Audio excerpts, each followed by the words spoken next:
Selamat siang teman-teman, ketemu lagi ya. Seperti biasa lah, kita akan selalu sharing-sharing ya seputar dunia senapan, khususnya PCB ya. Kali ini saya coba bahas tentang hand pump ya teman-teman, bukan hill pump. Karena kalau hill pump itu adalah sebuah merek pompa ya. Jadi saya bahas sebuah hand pump pengisian PCB. Jadi ada beberapa tips sih teman-teman yang perlu diperhatikan. Kebetulan saya mengarahnya ke pompa yang saya pakai itu adalah pompa merek GX non filter. Tapi bukan itu ya, yang ingin saya sampaikan bukan masalah itunya, tapi kita fokus kepada bahan dan konstruksinya. Jadi dari sekian banyak pompa yang banyak di pasaran lah, kalau saya pribadi saya menilainya paling bagus tuh yang pompa GX ya, pompa GX non filter. Kebetulan yang punya saya itu yang Kamo. Nah ini itu menurut saya yang paling baik. Kenapa? Ya kita coba bahas secara konstruksinya ya teman-teman, konstruksi dan bahannya. Nah jadi yang namanya kompresi paling berat itu adalah di piston ini ya teman-teman, piston ini yang kecil, piston terakhir yang di pipa ini, yang terakhir yang masuk. Ini adalah kompresi terberatnya di sini. Ini yang ngisi masuk ke dalam senapan. Untuk yang GX non filter yang kamu itu, ini bahannya adalah stainless teman-teman, stainless. Pistonnya itu dia berbahan kuningan. Nah ini ya, mungkin teman-teman untuk detailnya bisa lihat di Google atau di mana lah, silakan di searching. Nah itu bahannya stainless dan pistonnya itu adalah kuningan. As pistonnya ini adalah stainless, dimana piston ini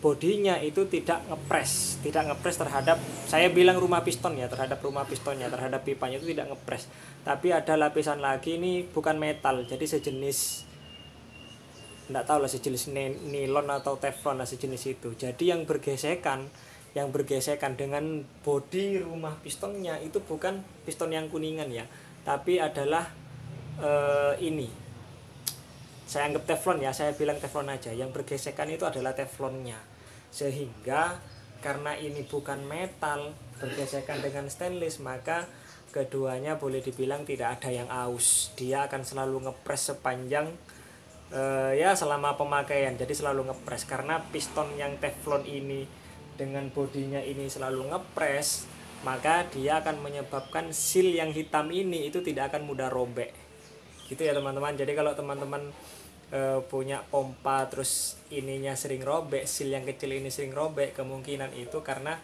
pistonnya itu longgar terhadap rumahnya. Karena dia longgar, jadi ini ibaratnya ini rumah pistonnya, ini adalah pistonnya, karena longgar kan akhirnya ada celah ya, karena ada celah itulah sealnya sering kejepit di situ dan robek. Nah saya bilang yang punya GX ini yang paling bagus. Kenapa? Karena rumah pistonnya dengan piston teflonnya ini tidak pernah longgar teman-teman, dia selalu ngepres. Karena dia selalu ngepres, saya pakai seal yang harga Rp500 pun itu tak boleh dibilang tidak ada masalah. Jadi tidak pernah ada masalah ya, pakai o-ring semurah apapun tetap tidak ada masalah. Karena memang dia selalu ngepres terhadap rumahnya, jadi tidak akan pernah bisa robek. Nah itu ya. Terus beberapa hal yang lain saya juga suka dari GX ya. Nah, semua spare partnya GX itu menggunakan o-ring ya, jadi hampir boleh dibilang 90% itu menggunakan o-ring ya. Paling yang tidak menggunakan o-ring itu hanya ini, piston yang bahan teflon, sama di sini ini ada valve-nya kecil.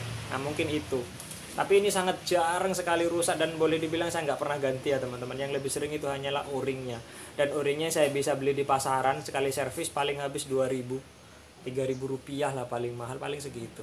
Tapi kalau saya kan belinya kan banyak tuh, sekali beli langsung isi 20-40 itu jauh lebih murah, di Tokopedia banyak. Nah itu ya teman-teman, saya paling suka GX itu gara-gara itu. Ininya bahannya stainless, ininya stainless. Memang ada yang kekurangannya, itu adalah ini, pipa yang luar ya, ini adalah bahan besi, memang resiko berkarat. Nah karena dia resiko berkarat, maka teman-teman harus rajin, sering bongkar, sering bersihkan. Sering dipakai juga malah lebih baik, karena dengan sering dipakai dia akan selalu bersih. Nah biasanya karatnya itu daerah sini ya teman-teman, bagian bawah. Nah itu yang sering kotor, karena endapan air biasanya ada di bawah, ada di situ. Ini sudah mungkin lebih 5 tahun ya, nggak pernah ada masalah. Nah, terus ada lagi yang sering banyak disebutkan para seller-seller lah, pengisiannya lebih cepat. Nah, pengisian lebih cepat itu harus teman-teman pahami ya. Pengisian lebih cepat itu bukan karena mereknya, bukan karena konstruksi, tapi karena pipa ya. Karena pipa yang dimasukkan. Maksudnya kalau pipanya ini besar, volume anginnya banyak, yang dimasukkan banyak ke senapan, maka itu otomatis proses pengisiannya akan lebih cepat. Tapi selama pipanya itu sama, ID-nya sama, panjangnya sama, maka tidak ada pompa yang pengisiannya lebih cepat. Kalau saya nilai sih selama ini kayaknya sama-sama aja deh. Pompa itu rata-rata ID pipanya itu rata-rata sama. Ya saya tidak tahu detail, cuma sekilas dilihat dari perbandingan banyak foto itu kayaknya sih ID-nya rata-rata sama. Jadi kalau misalnya ada yang bilang pompa apa yang isinya cepat, saya rasa sama saja ya teman-teman. Yang kalau sudah ID pipanya sama, volume angin yang dimasukkan sama, dia sama-sama rapat, artinya 100% angin benar-benar masuk, saya rasa tingkat kecepatan untuk mengisi ke dalam senapan itu sama saja ya. Nah, mungkin itu dulu ya teman-teman. Jadi yang masih bingung mau memilih pompa apa, ya jangan terlalu yakin dengan informasi seller ya. Lebih ringan, lebih cepat, saya rasa enggak lah, sama saja. Jadi kalau ada pompa itu berat, itu pasti ada masalah, terutama di valve-valve-nya dan penggunaan o-ringnya biasanya. Jadi kalau o-ringnya terlalu besar, ini kan ada o-ring ya, 2 di sini ya. Nah, sebentar. Nah, ini ada 2 o-ring di sini. Nah, kalau ini o-ringnya terlalu besar dengan harapan teman-teman biar dia rapat, nggak ada kebocoran, nah justru itu yang salah.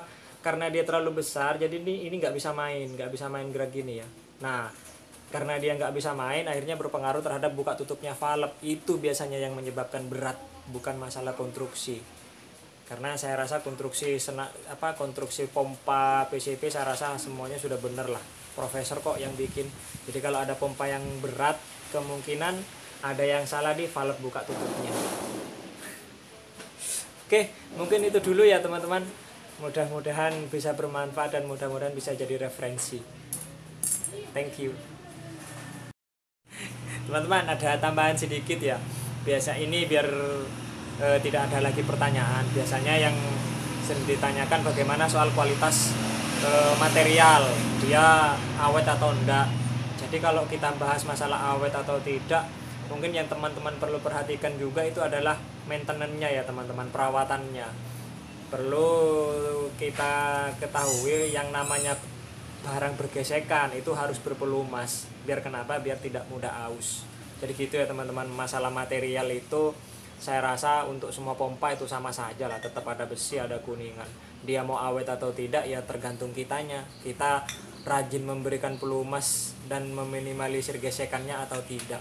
Saya aja yang sudah lebih 5 tahun kalau nggak salah ini pompa ini baik-baik saja. Mungkin di antara punya teman-teman itu masih punya saya yang paling performansinya ya mungkin masih di atas 80% lah. Kenapa?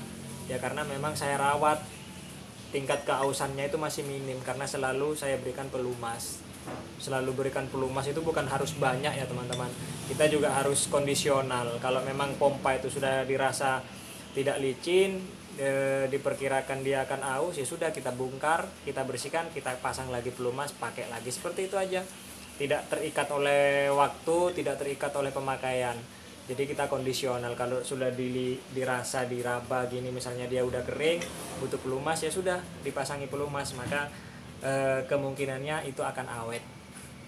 Nah, untuk teman-teman yang punya pompa GX tapi sering bermasalah, mungkin yang bermasalah itu bukan GX-nya ya. Teman-teman yang harus paham konsepnya, kira-kira di titik mana yang tidak sesuai dengan peruntukannya, maka itu yang dibenahi. Saya rasa nggak ada masalah lah kalau bisa paham secara konsepnya. Oke, gitu ya teman-teman. Thank you.